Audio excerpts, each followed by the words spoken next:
The Bhagavad Gita, Chapter 1. The Kaurava and the Pandava armies have gathered on the holy field of Kurukshetra to do battle. Dhritarashtra, the blind king, is sitting far away in his palace at Hastinapur along with his trusted companion Sanjay.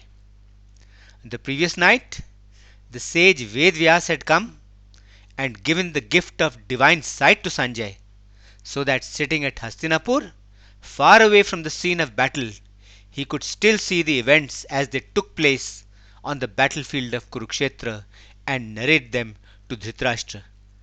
It is Sanjay who actually narrates the Gita, the dialogue that takes place between Krishna and Arjun, to Dhritarashtra. In the Gita that follows, Lord Krishna is also referred to as Keshav, as Vasudev, and as Hari, and Arjun is also called Parth. The first chapter describes the field of battle and Arjun's mental condition. Duryodhan names the principal warriors in both the opposing armies. Both sides blow their conches, their war bugles. Just before the war is about to begin, Arjun asks Lord Krishna to take his chariot and place it between the two armies so that he could see the people he has to fight. There, seeing his grandsire, his teachers, his kinsmen, and his friends in the opposing army, at the thought of having to fight and kill them in battle, Arjun suffers a crisis of conscience and loses his nerve. He is overcome with doubt, misgivings, pity, and remorse, and refuses to fight. He puts down his bow and arrows and, despondent, sits down in his chariot. Chapter. Dhritarashtra asks Sanjay, Dear Sanjay, when my sons and the sons of Pandu gathered for battle on the holy field of Kurukshetra, what did they do? Sanjay replied, Sire, when Duryodhan saw the Pandav army drawn up in battle formation, he went to his guru, his teacher Drona, and said, Teacher, look at this vast army of the sons of Pandu, positioned for battle by your very own and intelligent pupil Drishtadyumna. In this army, there are many warriors who are equal in battle to Bhima and Arjun, such as Satyaki, Virat, Drupad, Drishtaketu, Chekitan, the king of Kashi, Purajit, Kunti Bhoj, Sabya, Yudhamanyu, Uttamaja, Abhimanyu, and the 5 sons of Draupadi, all great warriors. Now let me tell you about the main warriors of our army, its leaders. You yourself, teacher, grandsire Bhishma, Kripacharya, Karna, Vikarna, Ashwathama, and Bhurishrava, all of whom are capable of taking us to victory. In addition to these, there are many other great warriors who have staked their wealth and their very lives for my sake. They are all well armed and skilled in battle.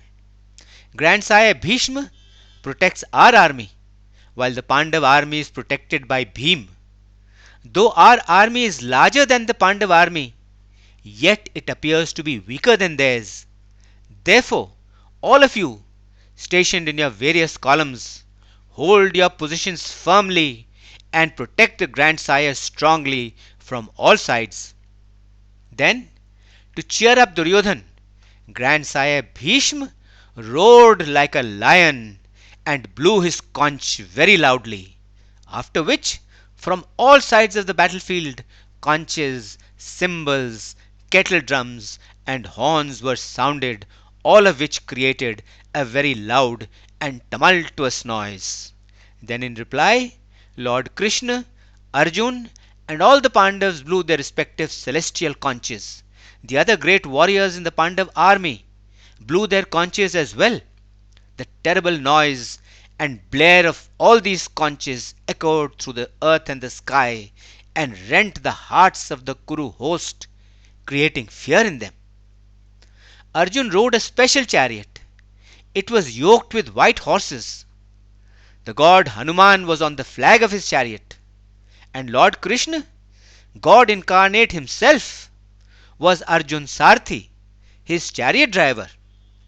When the fighting was about to begin, Arjun, looking at the Kaurav army, said to Krishna, O Keshav, drive my chariot and place it in the middle of both the armies, in front of the Kaurav army, so that I may see the people I have to fight.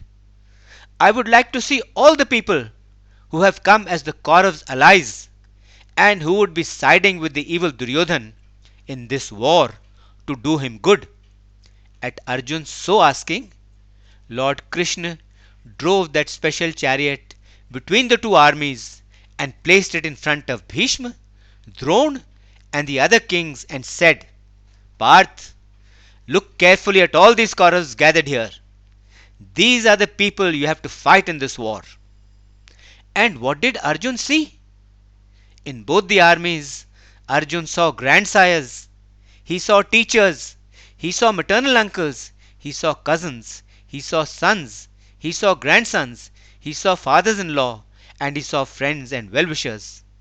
When Arjun saw all these kinsmen, friends, and well wishers standing ready for battle against him, he suffers a crisis of conscience. He is overcome by pity, remorse, and doubt, and with sadness in his heart says, O Keshav, seeing these relatives and friends of mine eager to do battle, my limbs fail me, my mouth dries up, my hair stands on end, my bow, the mighty Gandiv, slips from my hands, my whole skin burns, my mind reels, I feel dizzy, and I cannot even stand. I see adverse omens too. I see no good in killing our own kith and kin, in killing our friends and well wishers. I do not want victory or kingdom. I do not want pleasures or enjoyments. I do not even want happiness. What would we do with such kingdom?